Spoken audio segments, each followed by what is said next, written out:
이제 눈을 감고 복돈사의 두 번째 수면 불교 이야기를 들어봅니다. 오늘 하루 마음을 다쳤다면 이 말이 당신을 감싸주기를 바랍니다. 지금부터 조용히 잠들 준비를 해볼까요? 사랑이라고 믿었습니다. 그저 아이가 잘 되기를 바라는 마음, 실패하지 않기를 바라는 간절한 염원, 넘어지지 않도록 앞길을 비춰주고 상처받지 않도록 뒤에서 조용히 감싸 안아주는 것이 바로 부모의 사랑이라고 여겼습니다. 그런 마음은 너무도 자연스럽고 당연하게 느껴졌습니다. 하지만 그 사랑은 어느새 조금씩 방향을 잃기 시작했습니다. 처음엔 작은 걱정이었습니다. 아이의 하루가 무사했는지, 숙제를 마쳤는지, 마음은 늘 아이 곁을 맴돌았습니다. 그러나 시간이 지나며 그 걱정은 조바심으로 변했고, 조바심은 간섭이 되었으며, 간섭은 어느새 잔소리가 되었고, 그 잔소리는 결국 통제가 되어 아이의 숨통을 조이기 시작했습니다. 아이가 책상에 앉지 않으면 불안한 마음이 먼저 올라왔습니다. 시험 준비가 미흡해 보이면 입술을 깨물며 한숨이 나왔습니다. 성적이 떨어졌다는 말을 들으면 가슴이 철렁 내려앉았고 웃으며 친구들과 어울리는 시간조차 허비처럼 느껴졌습니다. 언제부터인가 아이의 성취가 나의 감정 상태를 결정지었습니다. 아이가 좋은 결과를 내면 안도했고 그렇지 못하면 내가 실패한 것 같은 자책에 시달렸습니다. 이처럼 아이의 삶은 어느새 나의 안정과 불안을 가르는 잣대가 되어 있었습니다. 성공은 자랑이 되었고 실패는 두려움이 되었습니다. 그 두려움은 다시 아이에게 되돌아가 더 큰 불안을 만들어냈습니다. 불교에서는 이러한 마음의 흐름을 심업이라 부릅니다.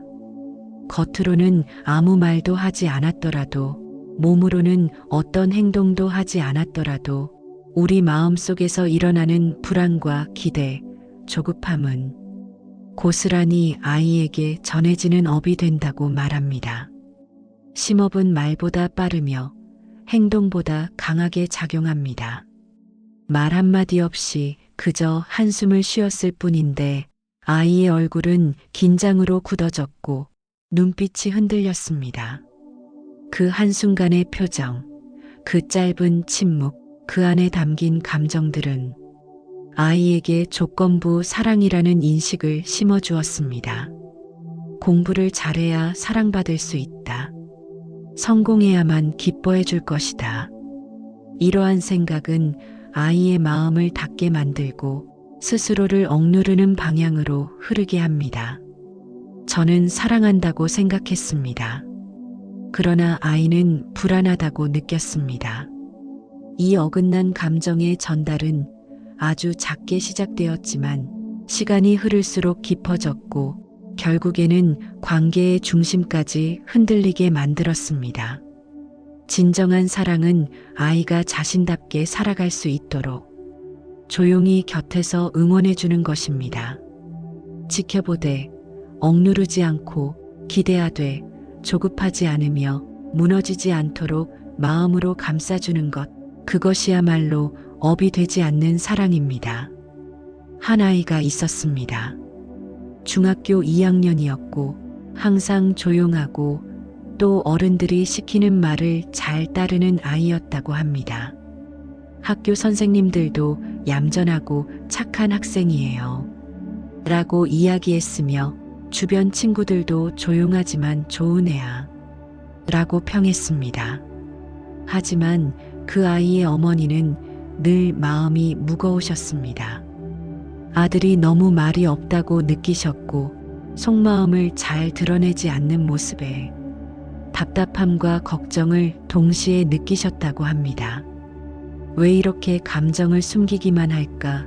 무슨 생각을 하는지 도통 모르겠어. 그렇게 혼잣말처럼 말하시곤 했습니다.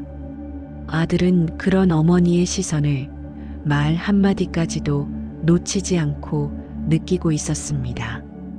성적표를 건넬 때면 손끝이 떨렸습니다. 친구들과 놀러 나가기 전에도 괜히 핸드폰을 쳐다보며 망설였습니다. 심지어 밥을 먹는 순간조차 숟가락을 드는 손이 어머니의 눈치를 살폈습니다. 그 마음 속에는 늘 같은 말이 맴돌고 있었습니다. 혹시 엄마가 나 때문에 실망하면 어떡하지? 이번에도 점수가 부족하면 또 걱정하시겠지. 이런 생각들이 마음속 깊은 곳을 눌러왔습니다. 그 말은 마치 주문처럼 하루에도 몇 번씩 그의 마음을 짓눌렀습니다. 어머니는 한 번도 큰 소리를 내거나 아이에게 화를 낸 적이 없었습니다. 언제나 조용한 말투였고 화를 내기보다는 걱정을 하셨습니다. 요즘엔 애들이 금방 나쁜 길로 빠지더라. 이 점수로는 좋은 대학 가기 힘들 거야. 말씀하신 그 한마디 한마디는 충고라기보다는 깊은 불안에서 나온 탄식이었습니다. 하지만 아이에게는 그보다 더 두려운 것이 있었습니다. 그것은 바로 어머니의 긴 한숨 그리고 떨리는 목소리였습니다. 말보다 깊은 그 울림 있는 감정들은 아이의 가슴 속에 그대로 내려앉았습니다. 아이의 귀에는 그 어떤 말보다도 크게 들렸고 그 울림은 곧 믿음의 결핍으로 느껴졌습니다. 아이는 그렇게 생각했습니다. 아, 엄마는 나를 믿지 않으시는구나. 나는 엄마가 기대하는 만큼의 사람이 아니구나. 그 마음은 자신감의 결핍이 되었고 자기 부정으로 이어졌으며 자신을 드러내는 것을 꺼리게 만들었습니다. 그리고 그 감정은 점점 그의 말과 행동, 태도 전반으로 퍼져나갔습니다. 그저 조용하고 착한 아이였던 것이 아니라 조심스럽고 위축된 아이로 변해간 것이었습니다. 마치 언제 터질지 모르는 어른의 실망을 항상 두려워하며 살아가는 듯한 모습이었습니다. 이처럼 말로 표현되지 않는 감정의 흐름은 부모가 의도하지 않아도 아이에게 깊게 스며들 수 있습니다. 그 스며든 감정은 결국 아이의 자존감과 자기 확신을 흔드는 보이지 않는 그림자가 될 수 있습니다. 불교에서는 집착을 고리라고 표현합니다. 그 고리는 단단하고도 질깁니다. 부모가 자식이라는 이름의 고리를 손에 쥔 채 알게 모르게 무의식적으로 아이를 통제하려 하게 됩니다. 처음에는 단순히 걱정이었습니다. 사랑이었습니다. 하지만 그 마음은 점점 방향을 잃고 통제가 되고 기대가 되고 심지어 강요가 되기도 합니다. 이 모든 건 너를 위한 거야. 엄마는 내가 잘 되길 바랄 뿐이야. 부모님께서 이런 말씀을 하실 때 그 안에는 분명 사랑이 담겨 있었습니다. 그러나 그 사랑은 때때로 아이의 삶을 조용히 얽매는 족쇄가 되어버리곤 합니다. 아이는 그냥 살아가는 존재가 아닙니다.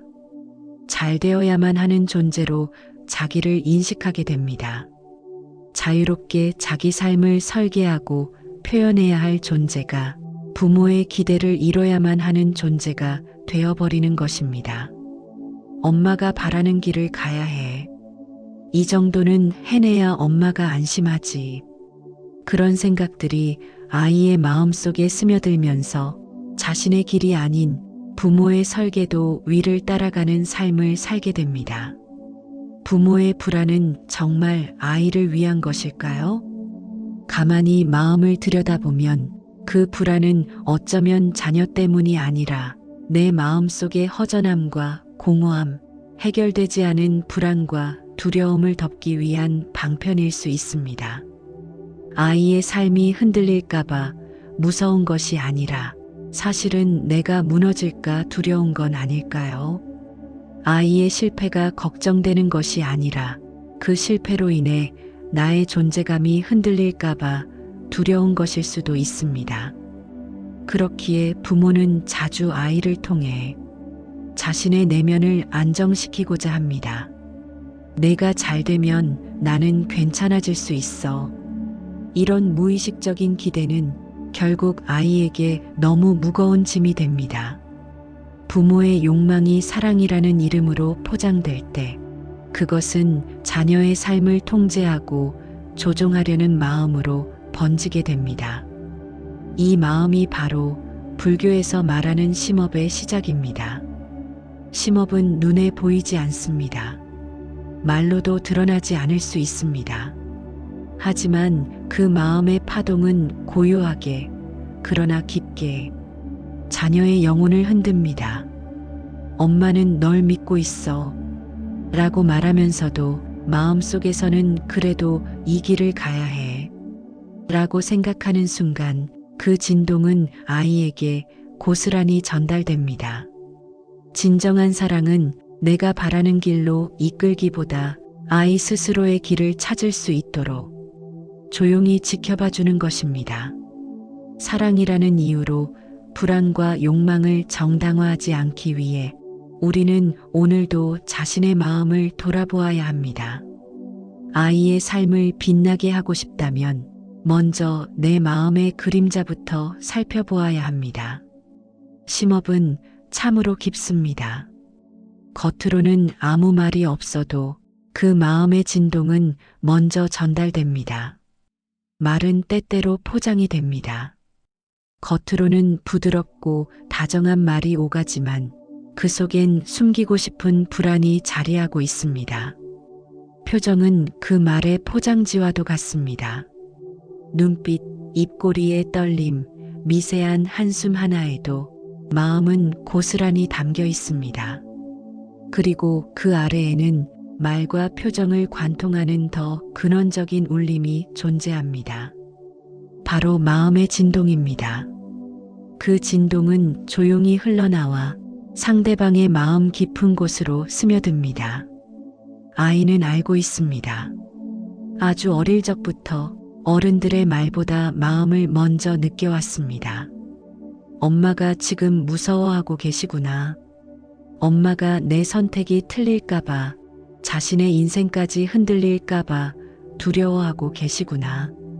이런 생각을 아이는 말없이 마음속에 담아둡니다. 그러나 아이는 그것을 말로 표현하지 않습니다. 차마 입 밖에 꺼내지도 못합니다. 왜냐하면 그 두려움을 알았기 때문입니다. 그 두려움이 너무 크고 무겁다는 걸 아이는 이미 감지했기 때문입니다. 그래서 아이는 말 대신 그 두려움을 자신의 몫으로 떠안습니다. 부모님의 무거운 감정을 자신이 짊어져야 한다고 생각하게 됩니다. 불교에서는 이런 현상을 업장의 정가라고 말합니다. 부모가 스스로 소멸하지 못한 업장이 그대로 자녀에게 이어지는 것입니다. 이는 말 한마디로 끝나는 문제가 아닙니다. 그저 조심한다고 막을 수 있는 일도 아닙니다. 마음의 흐름, 업의 흐름은 더 깊은 차원에서 이어지고 있기 때문입니다. 사랑은 나눌 수 있습니다. 따뜻한 온기, 위로, 공감은 충분히 자식에게 전달할 수 있습니다. 그러나 업장은 넘겨주어서는 안 됩니다. 나의 불안, 나의 상처, 나의 과거에서 비롯된 감정들을 자식의 삶 위에 놓아서는 안 됩니다. 부모는 마음을 살펴야 합니다. 이 마음이 지금 사랑에서 비롯되었는지 아니면 두려움과 집착에서 비롯되었는지 자기 자신에게 조용히 묻고 바라보아야 합니다. 심업은 멈추는 데서 시작됩니다. 먼저 나의 업장을 바라보고 멈추고 비우는 것. 그것이 자식을 진정 자유롭게 하는 길입니다. 우리는 자주 자신에게 묻습니다. 왜 우리 아이는 자신감이 없어 보일까? 왜 늘 주변의 눈치를 살피며 조심스러운 걸까? 그 원인은 멀리 있지 않습니다. 아이들은 부모의 거울입니다. 부모님께서 자신을 믿지 못하신다면 아이 역시 자기 자신을 신뢰하지 못하게 됩니다. 부모님께서 삶에 대한 두려움을 품고 계시다면 아이 또한 세상을 상처로 받아들이게 됩니다. 이것은 단지 환경의 영향 때문이 아닙니다. 더 깊은 차원에서 마음과 마음 사이의 흐름이 만들어내는 결과입니다. 말로 하지 않아도 표정 하나, 숨소리 하나, 몸짓 하나에 담긴 감정이 고스란히 아이에게 전달됩니다.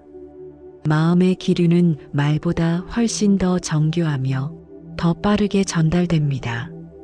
아이들은 그 기류를 직관적으로 감지합니다. 특히 부모님의 내면이 불안정할 때 그 불안은 아이의 가슴 속에 조용히 파고듭니다. 아이는 자기도 모르게 그 불안의 진동을 자기 마음에 품고 살아갑니다. 엄마가 이렇게 걱정하는 걸 보니 무언가 큰일이 일어날지도 몰라. 아빠가 늘 불안해하는 걸 보면 세상은 참 두렵고 험한 곳인가 봐. 그런 생각이 마음 한 구석에 쌓여갑니다. 불안한 마음으로는 아이를 온전히 성장시킬 수 없습니다.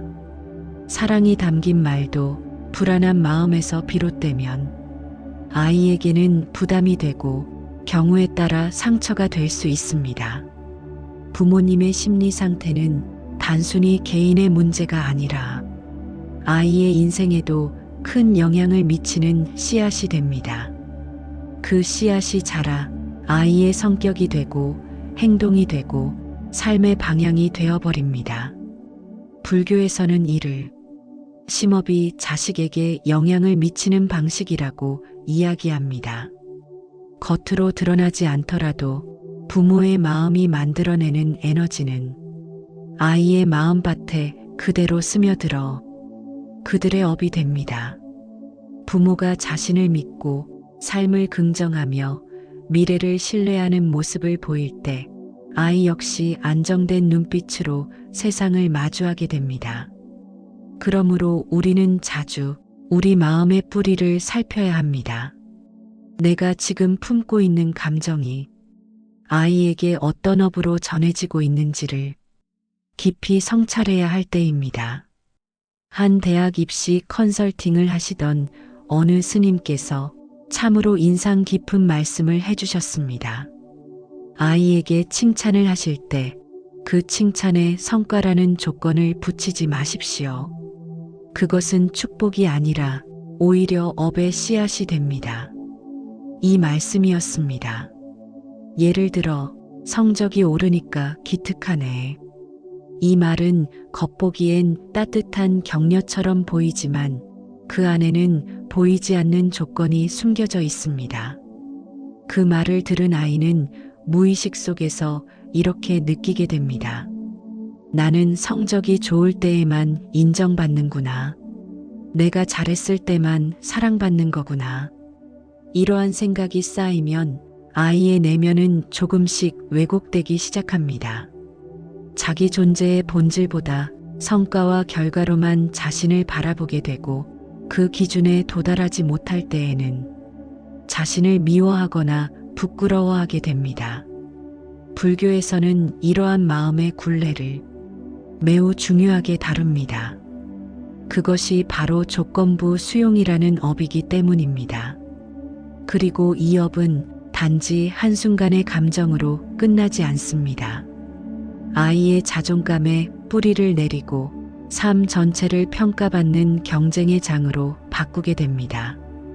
그래서 스님께서는 무조건적 자비를 강조하셨습니다. 조건 없는 수용, 있는 그대로를 바라보는 마음, 결과와 상관없이 그 존재 자체를 귀하게 여기는 태도, 이것이야말로 가장 강력한 사랑의 형태라고 말씀하셨습니다. 이러한 자비심 속에서 자라는 아이는 더 이상 두려움에 얽매이지 않게 됩니다. 부모님의 사랑이 언제나 함께한다는 믿음 속에서 자기 자신을 더 자유롭게 표현하게 됩니다. 나는 있는 그대로 소중한 존재야. 결과가 어찌 되든 나는 사랑받고 있어. 이런 마음이 자리 잡을 때 아이는 성과에 의존하지 않고 자신의 삶을 주체적으로 살아가게 됩니다. 진정한 칭찬은 결과가 아닌 과정에 대한 공감이고 자비는 판단이 아닌 포용입니다. 오늘 하루 아이에게 건네는 말 속에 담긴 마음을 다시 한번 살펴보시길 권해드립니다. 말보다 먼저 전해지는 마음의 기운이 아이의 삶을 밝히는 등불이 될 수 있기 때문입니다.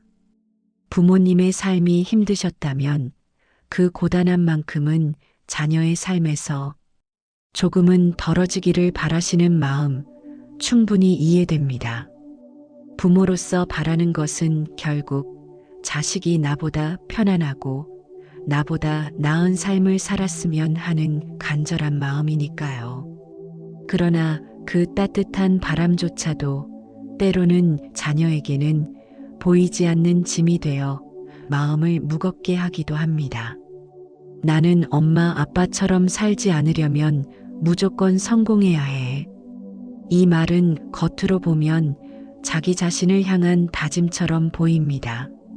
하지만 그 말 속에는 부모님의 고생이 곧 나의 실패가 되어서는 안 된다는, 어쩌면 부모님의 아픔을 내가 메워야 한다는 보이지 않는 억장의 고리가 숨어 있습니다.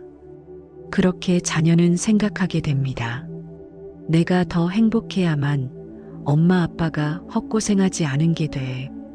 내가 꼭 성공해야 부모님의 인생이 헛되지 않았다고 말할 수 있어. 이런 마음은 스스로를 채찍질하는 원동력이 되기도 하지만 한편으로는 그 자체가 무거운 족쇄가 되기도 합니다. 자유롭게 살아야 할 자녀가 오히려 더 큰 책임감 속에 갇히게 되는 것입니다. 그 책임감은 자녀가 짊어져야 할 몫이 아닙니다. 자신의 인생을 살아가는 데 있어 누구도 대리인처럼 살아야 할 이유는 없습니다. 그래서 우리가 자녀에게 해줄 수 있는 가장 큰 선물은 바로 우리 자신의 삶을 정리하는 일입니다. 나의 과거를, 나의 상처를, 나의 미련을 아이에게 넘기지 않겠다고 다짐하는 일입니다. 나는 이렇게 살아왔지만 너는 너의 길을 가렴. 내가 못했던 걸 내가 이뤄야 한다는 부담은 갖지 말아라. 이렇게 말해줄 수 있다면 그것이야말로 진정한 부모의 사랑 아닐까요? 부모의 삶은 부모의 몫으로, 자녀의 삶은 자녀의 몫으로 남겨둘 수 있어야 비로소 우리는 사랑이라는 이름으로 속박이 아닌 자유를 줄 수 있습니다. 자녀가 부모를 대신해 행복할 필요는 없습니다. 그저 자신의 행복을 찾아 살아가는 것 그 자체로 충분히 소중한 삶입니다.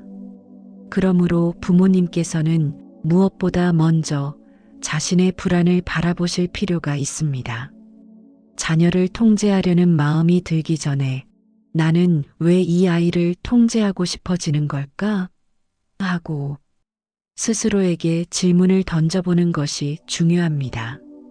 부모로서 당연히 아이가 잘 되기를 바라지만 그 바람 이면에는 때때로 우리 자신의 불안, 걱정, 두려움이 숨겨져 있을 수도 있습니다. 그러니 먼저 이렇게 자문해 보시는 것이 좋습니다. 나는 지금 왜 이렇게 불안할까? 나는 왜 자꾸 이 아이의 앞날이 걱정될까? 정말로 내가 두려워하는 것은 이 아이가 실패하는 것일까?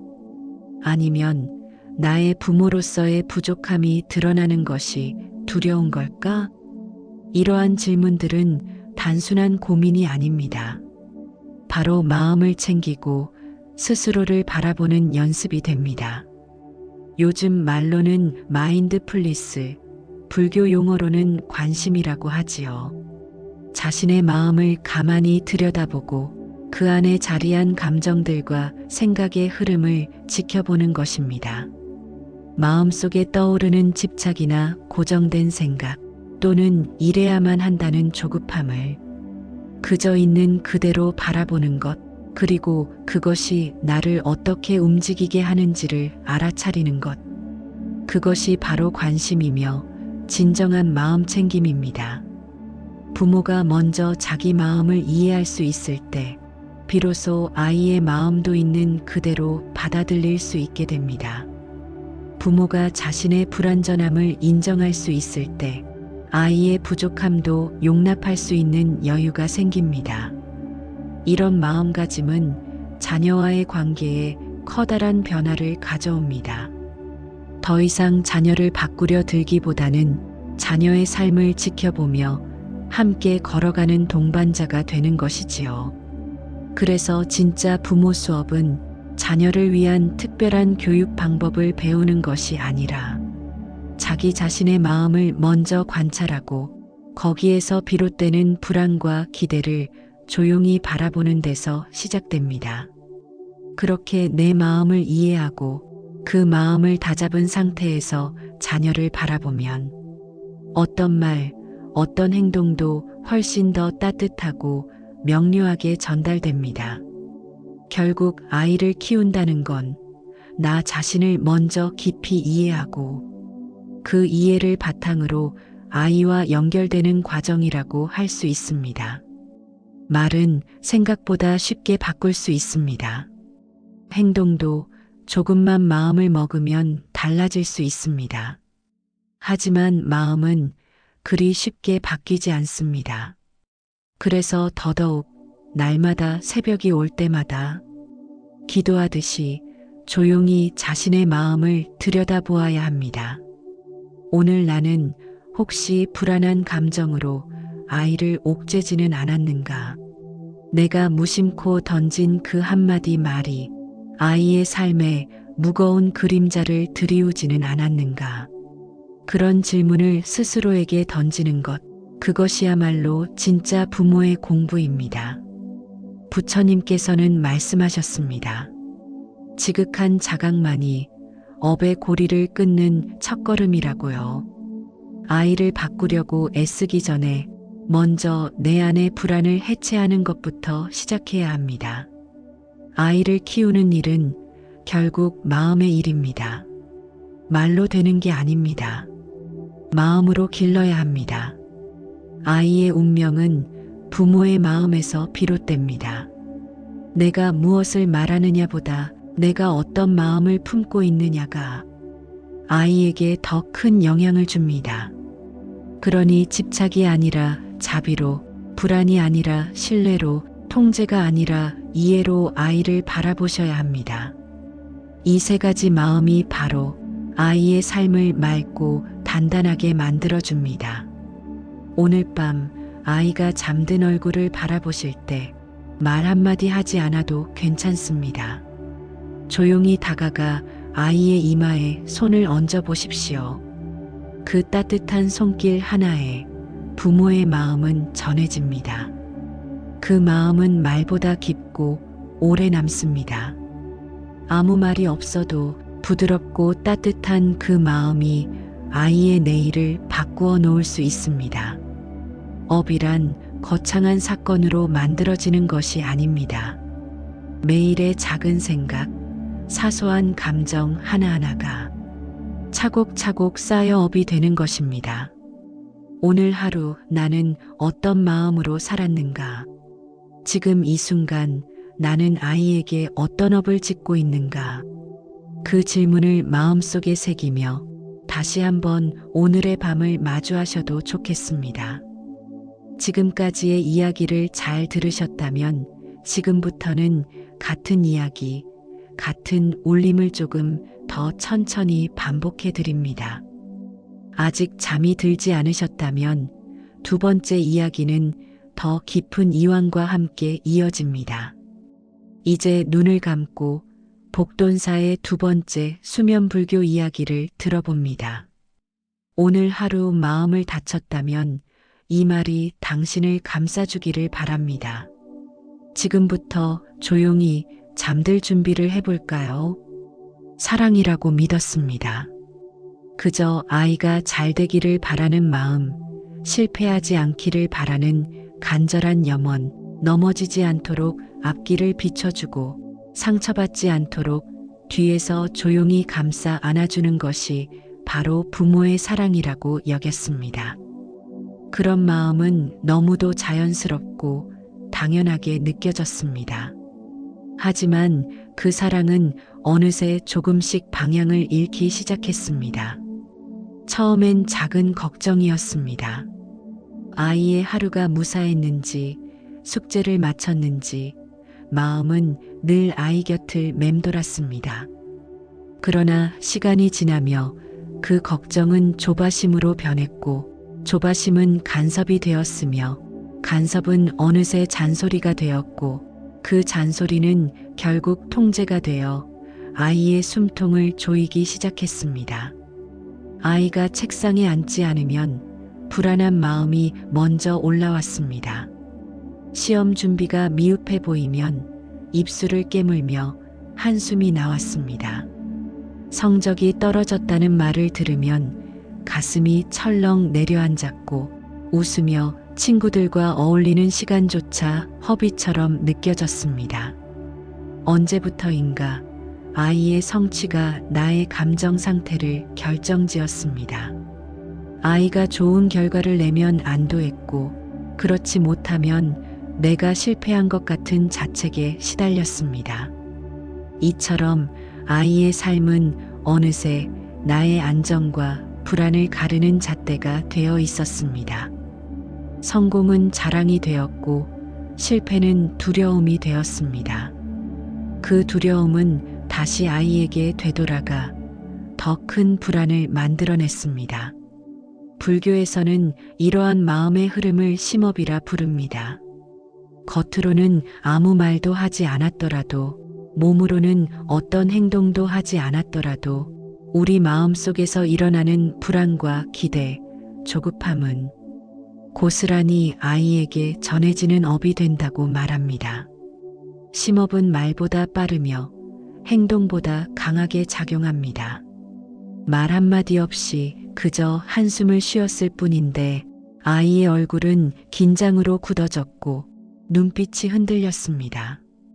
그 한순간의 표정, 그 짧은 침묵, 그 안에 담긴 감정들은 아이에게 조건부 사랑이라는 인식을 심어주었습니다. 공부를 잘해야 사랑받을 수 있다. 성공해야만 기뻐해 줄 것이다. 이러한 생각은 아이의 마음을 닫게 만들고 스스로를 억누르는 방향으로 흐르게 합니다. 저는 사랑한다고 생각했습니다.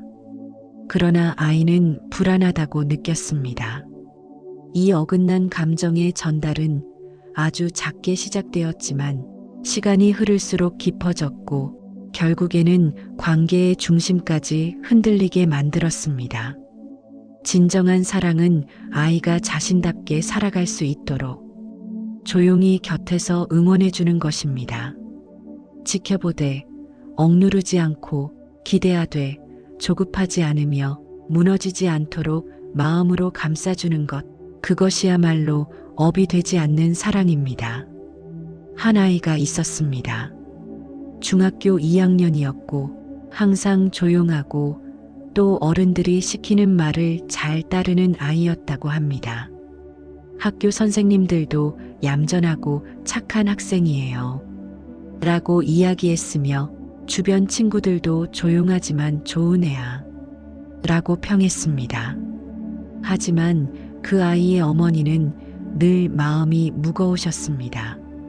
아들이 너무 말이 없다고 느끼셨고 속마음을 잘 드러내지 않는 모습에 답답함과 걱정을 동시에 느끼셨다고 합니다. 왜 이렇게 감정을 숨기기만 할까? 무슨 생각을 하는지 도통 모르겠어. 그렇게 혼잣말처럼 말하시곤 했습니다. 아들은 그런 어머니의 시선을 말 한마디까지도 놓치지 않고 느끼고 있었습니다. 성적표를 건넬 때면 손끝이 떨렸습니다. 친구들과 놀러 나가기 전에도 괜히 핸드폰을 쳐다보며 망설였습니다. 심지어 밥을 먹는 순간조차 숟가락을 드는 손이 어머니의 눈치를 살폈습니다. 그 마음속에는 늘 같은 말이 맴돌고 있었습니다. 혹시 엄마가 나 때문에 실망하면 어떡하지? 이번에도 점수가 부족하면 또 걱정하시겠지. 이런 생각들이 마음속 깊은 곳을 눌러왔습니다. 그 말은 마치 주문처럼 하루에도 몇 번씩 그의 마음을 짓눌렀습니다. 어머니는 한 번도 큰 소리를 내거나 아이에게 화를 낸 적이 없었습니다. 언제나 조용한 말투였고 화를 내기보다는 걱정을 하셨습니다. 요즘엔 애들이 금방 나쁜 길로 빠지더라. 이 점수로는 좋은 대학 가기 힘들 거야. 말씀하신 그 한마디 한마디는 충고라기보다는 깊은 불안에서 나온 탄식이었습니다. 하지만 아이에게는 그보다 더 두려운 것이 있었습니다.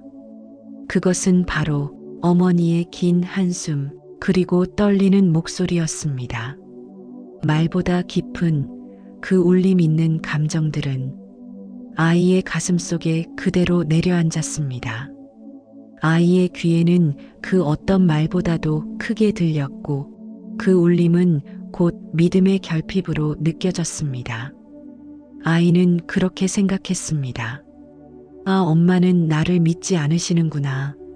나는 엄마가 기대하는 만큼의 사람이 아니구나. 그 마음은 자신감의 결핍이 되었고 자기 부정으로 이어졌으며 자신을 드러내는 것을 꺼리게 만들었습니다. 그리고 그 감정은 점점 그의 말과 행동, 태도 전반으로 퍼져나갔습니다. 그저 조용하고 착한 아이였던 것이 아니라 조심스럽고 위축된 아이로 변해간 것이었습니다. 마치 언제 터질지 모르는 어른의 실망을 항상 두려워하며 살아가는 듯한 모습이었습니다. 이처럼 말로 표현되지 않는 감정의 흐름은 부모가 의도하지 않아도 아이에게 깊게 스며들 수 있습니다. 그 스며든 감정은 결국 아이의 자존감과 자기 확신을 흔드는 보이지 않는 그림자가 될 수 있습니다. 불교에서는 집착을 고리라고 표현합니다. 그 고리는 단단하고도 질깁니다. 부모가 자식이라는 이름의 고리를 손에 쥔 채 알게 모르게 무의식적으로 아이를 통제하려 하게 됩니다. 처음에는 단순히 걱정이었습니다. 사랑이었습니다. 하지만 그 마음은 점점 방향을 잃고 통제가 되고 기대가 되고 심지어 강요가 되기도 합니다. 이 모든 건 너를 위한 거야. 엄마는 내가 잘 되길 바랄 뿐이야. 부모님께서 이런 말씀을 하실 때 그 안에는 분명 사랑이 담겨 있었습니다. 그러나 그 사랑은 때때로 아이의 삶을 조용히 얽매는 족쇄가 되어버리곤 합니다. 아이는 그냥 살아가는 존재가 아닙니다. 잘 되어야만 하는 존재로 자기를 인식하게 됩니다. 자유롭게 자기 삶을 설계하고 표현해야 할 존재가 부모의 기대를 이뤄야만 하는 존재가 되어버리는 것입니다. 엄마가 바라는 길을 가야 해. 이 정도는 해내야 엄마가 안심하지. 그런 생각들이 아이의 마음속에 스며들면서 자신의 길이 아닌 부모의 설계도 위를 따라가는 삶을 살게 됩니다. 부모의 불안은 정말 아이를 위한 것일까요?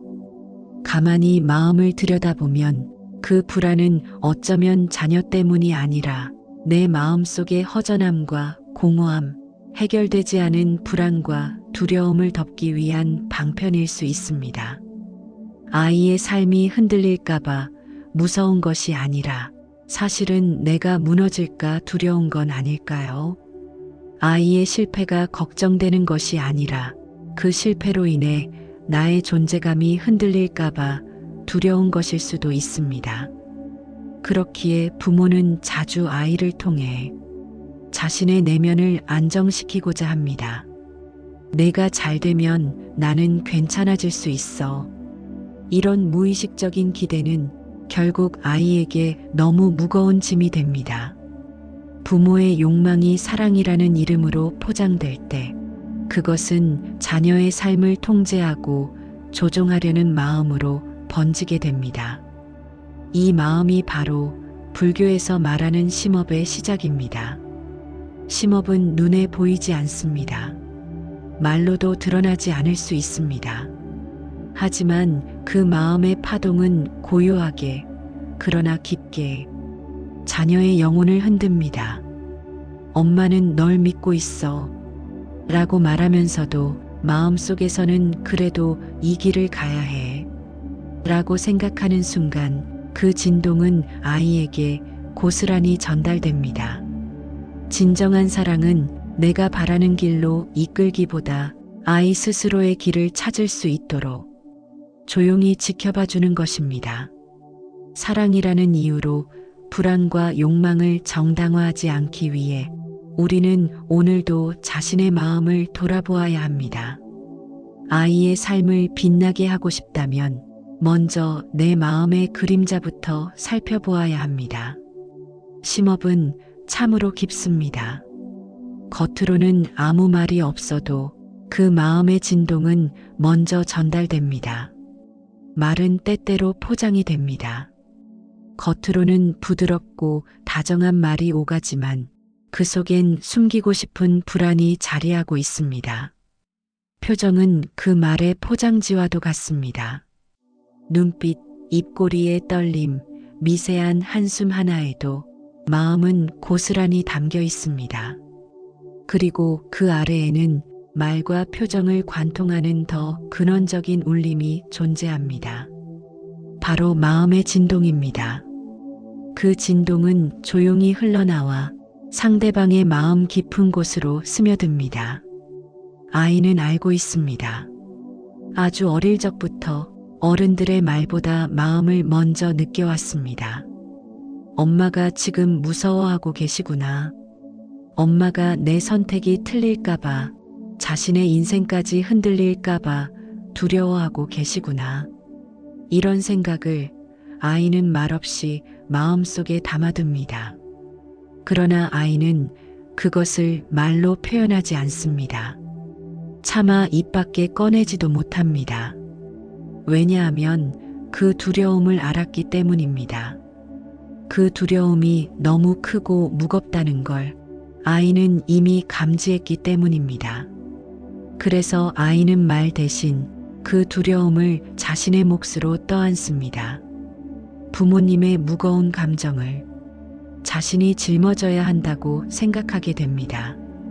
불교에서는 이런 현상을 업장의 정가라고 말합니다. 부모가 스스로 소멸하지 못한 업장이 그대로 자녀에게 이어지는 것입니다. 이는 말 한마디로 끝나는 문제가 아닙니다. 그저 조심한다고 막을 수 있는 일도 아닙니다. 마음의 흐름, 업의 흐름은 더 깊은 차원에서 이어지고 있기 때문입니다. 사랑은 나눌 수 있습니다. 따뜻한 온기, 위로, 공감은 충분히 자식에게 전달할 수 있습니다. 그러나 업장은 넘겨주어서는 안 됩니다.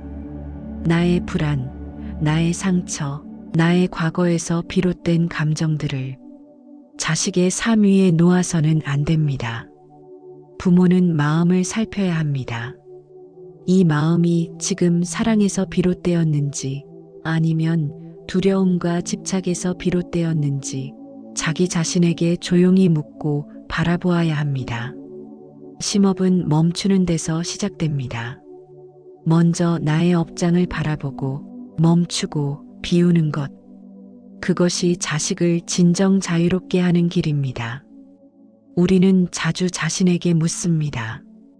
왜 우리 아이는 자신감이 없어 보일까? 왜 늘 주변의 눈치를 살피며 조심스러운 걸까? 그 원인은 멀리 있지 않습니다. 아이들은 부모의 거울입니다. 부모님께서 자신을 믿지 못하신다면 아이 역시 자기 자신을 신뢰하지 못하게 됩니다. 부모님께서 삶에 대한 두려움을 품고 계시다면 아이 또한 세상을 상처로 받아들이게 됩니다. 이것은 단지 환경의 영향 때문이 아닙니다. 더 깊은 차원에서 마음과 마음 사이의 흐름이 만들어내는 결과입니다. 말로 하지 않아도 표정 하나, 숨소리 하나, 몸짓 하나에 담긴 감정이 고스란히 아이에게 전달됩니다. 마음의 기류는 말보다 훨씬 더 정교하며 더 빠르게 전달됩니다. 아이들은 그 기류를 직관적으로 감지합니다. 특히 부모님의 내면이 불안정할 때 그 불안은 아이의 가슴 속에 조용히 파고듭니다.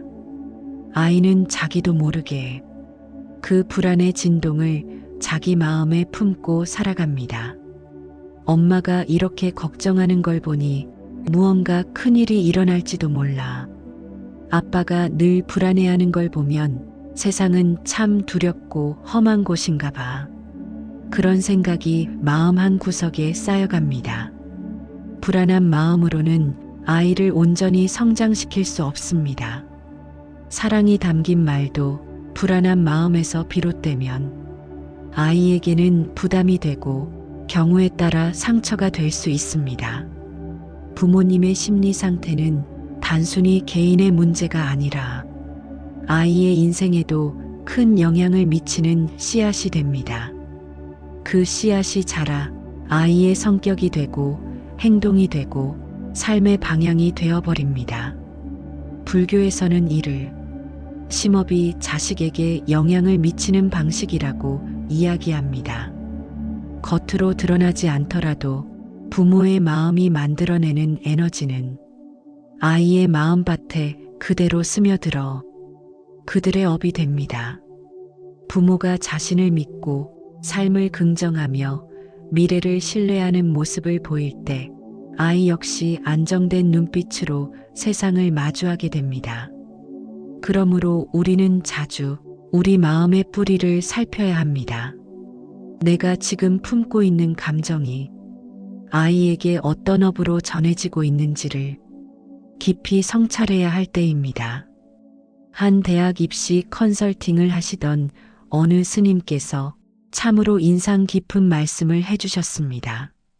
아이에게 칭찬을 하실 때 그 칭찬에 성과라는 조건을 붙이지 마십시오.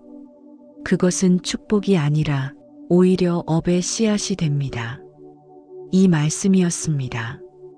예를 들어 성적이 오르니까 기특하네. 이 말은 겉보기엔 따뜻한 격려처럼 보이지만 그 안에는 보이지 않는 조건이 숨겨져 있습니다.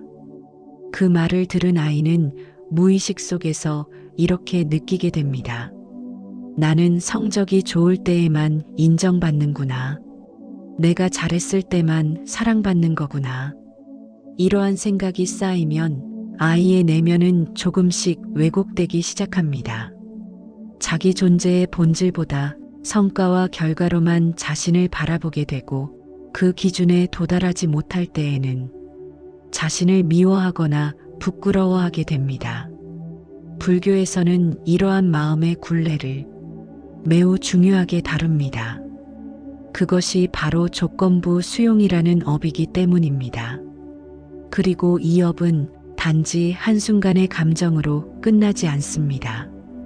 아이의 자존감에 뿌리를 내리고 삶 전체를 평가받는 경쟁의 장으로 바꾸게 됩니다.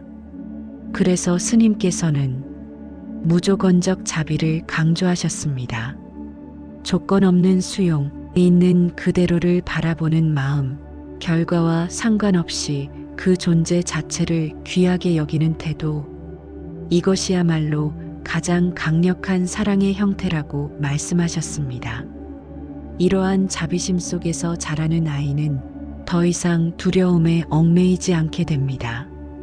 부모님의 사랑이 언제나 함께한다는 믿음 속에서 자기 자신을 더 자유롭게 표현하게 됩니다. 나는 있는 그대로 소중한 존재야. 결과가 어찌되든 나는 사랑받고 있어.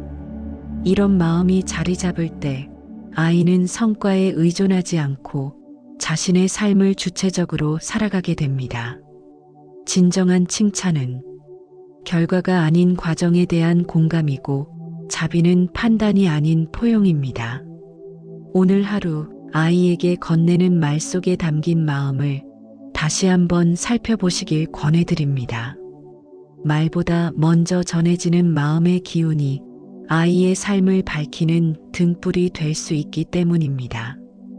부모님의 삶이 힘드셨다면 그 고단한 만큼은 자녀의 삶에서 조금은 덜어지기를 바라시는 마음 충분히 이해됩니다. 부모로서 바라는 것은 결국 자식이 나보다 편안하고 나보다 나은 삶을 살았으면 하는 간절한 마음이니까요. 그러나 그 따뜻한 바람조차도 때로는 자녀에게는 보이지 않는 짐이 되어 마음을 무겁게 하기도 합니다. 나는 엄마 아빠처럼 살지 않으려면 무조건 성공해야 해. 이 말은 겉으로 보면 자기 자신을 향한 다짐처럼 보입니다. 하지만 그 말 속에는 부모님의 고생이 곧 나의 실패가 되어서는 안 된다는, 어쩌면 부모님의 아픔을 내가 메워야 한다는 보이지 않는 업장의 고리가 숨어 있습니다. 그렇게 자녀는 생각하게 됩니다. 내가 더 행복해야만 엄마 아빠가 헛고생하지 않은 게 돼. 내가 꼭 성공해야 부모님의 인생이 헛되지 않았다고 말할 수 있어. 이런 마음은 스스로를 채찍질하는 원동력이 되기도 하지만 한편으로는 그 자체가 무거운 족쇄가 되기도 합니다. 자유롭게 살아야 할 자녀가 오히려 더 큰 책임감 속에 갇히게 되는 것입니다. 그 책임감은 자녀가 짊어져야 할 몫이 아닙니다. 자신의 인생을 살아가는 데 있어 누구도 대리인처럼 살아야 할 이유는 없습니다. 그래서 우리가 자녀에게 해줄 수 있는 가장 큰 선물은 바로 우리 자신의 삶을 정리하는 일입니다. 나의 과거를, 나의 상처를, 나의 미련을 아이에게 넘기지 않겠다고 다짐하는 일입니다. 나는 이렇게 살아왔지만 너는 너의 길을 가렴. 내가 못했던 걸 내가 이뤄야 한다는 부담은 갖지 말아라. 이렇게 말해줄 수 있다면 그것이야말로 진정한 부모의 사랑 아닐까요? 부모의 삶은 부모의 몫으로, 자녀의 삶은 자녀의 몫으로 남겨둘 수 있어야 비로소 우리는 사랑이라는 이름으로 속박이 아닌 자유를 줄 수 있습니다. 자녀가 부모를 대신해 행복할 필요는 없습니다. 그저 자신의 행복을 찾아 살아가는 것 그 자체로 충분히 소중한 삶입니다.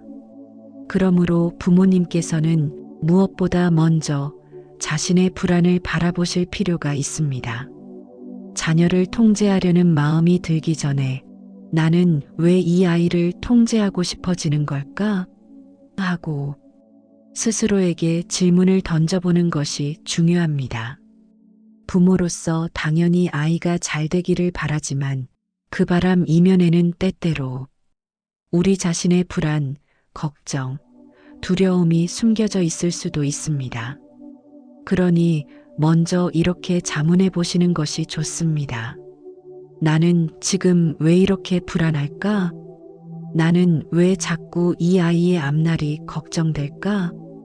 정말로 내가 두려워하는 것은 이 아이가 실패하는 것일까? 아니면 나의 부모로서의 부족함이 드러나는 것이 두려운 걸까? 이러한 질문들은 단순한 고민이 아닙니다. 바로 마음을 챙기고 스스로를 바라보는 연습이 됩니다. 요즘 말로는 마인드풀니스, 불교 용어로는 관심이라고 하지요. 자신의 마음을 가만히 들여다보고 그 안에 자리한 감정들과 생각의 흐름을 지켜보는 것입니다. 마음속에 떠오르는 집착이나 고정된 생각 또는 이래야만 한다는 조급함을 그저 있는 그대로 바라보는 것, 그리고 그것이 나를 어떻게 움직이게 하는지를 알아차리는 것. 그것이 바로 관심이며 진정한 마음 챙김입니다.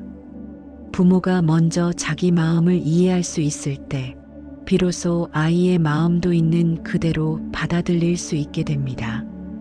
부모가 자신의 불완전함을 인정할 수 있을 때 아이의 부족함도 용납할 수 있는 여유가 생깁니다.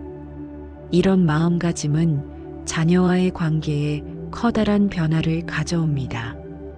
더 이상 자녀를 바꾸려 들기보다는 자녀의 삶을 지켜보며 함께 걸어가는 동반자가 되는 것이지요. 그래서 진짜 부모 수업은 자녀를 위한 특별한 교육 방법을 배우는 것이 아니라 자기 자신의 마음을 먼저 관찰하고 거기에서 비롯되는 불안과 기대를 조용히 바라보는 데서 시작됩니다. 그렇게 내 마음을 이해하고 그 마음을 다잡은 상태에서 자녀를 바라보면 어떤 말, 어떤 행동도 훨씬 더 따뜻하고 명료하게 전달됩니다. 결국 아이를 키운다는 건 나 자신을 먼저 깊이 이해하고 그 이해를 바탕으로 아이와 연결되는 과정이라고 할 수 있습니다. 말은 생각보다 쉽게 바꿀 수 있습니다. 행동도 조금만 마음을 먹으면 달라질 수 있습니다. 하지만 마음은 그리 쉽게 바뀌지 않습니다. 그래서 더더욱 날마다 새벽이 올 때마다 기도하듯이 조용히 자신의 마음을 들여다보아야 합니다. 오늘 나는 혹시 불안한 감정으로 아이를 옥죄지는 않았는가? 내가 무심코 던진 그 한마디 말이 아이의 삶에 무거운 그림자를 들이우지는 않았는가? 그런 질문을 스스로에게 던지는 것, 그것이야말로 진짜 부모의 공부입니다. 부처님께서는 말씀하셨습니다. 지극한 자각만이 업의 고리를 끊는 첫걸음이라고요. 아이를 바꾸려고 애쓰기 전에 먼저 내 안의 불안을 해체하는 것부터 시작해야 합니다. 아이를 키우는 일은 결국 마음의 일입니다. 말로 되는 게 아닙니다. 마음으로 길러야 합니다. 아이의 운명은 부모의 마음에서 비롯됩니다. 내가 무엇을 말하느냐보다 내가 어떤 마음을 품고 있느냐가 아이에게 더 큰 영향을 줍니다. 그러니 집착이 아니라 자비로, 불안이 아니라 신뢰로, 통제가 아니라 이해로 아이를 바라보셔야 합니다. 이 세 가지 마음이 바로 아이의 삶을 맑고 단단하게 만들어줍니다. 오늘 밤 아이가 잠든 얼굴을 바라보실 때 말 한마디 하지 않아도 괜찮습니다. 조용히 다가가 아이의 이마에 손을 얹어 보십시오. 그 따뜻한 손길 하나에 부모의 마음은 전해집니다. 그 마음은 말보다 깊고 오래 남습니다. 아무 말이 없어도 부드럽고 따뜻한 그 마음이 아이의 내일을 바꾸어 놓을 수 있습니다. 업이란 거창한 사건으로 만들어지는 것이 아닙니다. 매일의 작은 생각, 사소한 감정 하나하나가 차곡차곡 쌓여 업이 되는 것입니다. 오늘 하루 나는 어떤 마음으로 살았는가? 지금 이 순간 나는 아이에게 어떤 업을 짓고 있는가? 그 질문을 마음속에 새기며 다시 한번 오늘의 밤을 마주하셔도 좋겠습니다. 당신은 오늘 좋은 말 한마디로 하루를 잘 정리하셨습니다. 지금 이 평화가 내일의 당신을 지켜주기를 바랍니다. 복돈사의 수면 불교는 언제나 그 자리에 있습니다. 편안한 밤 되십시오.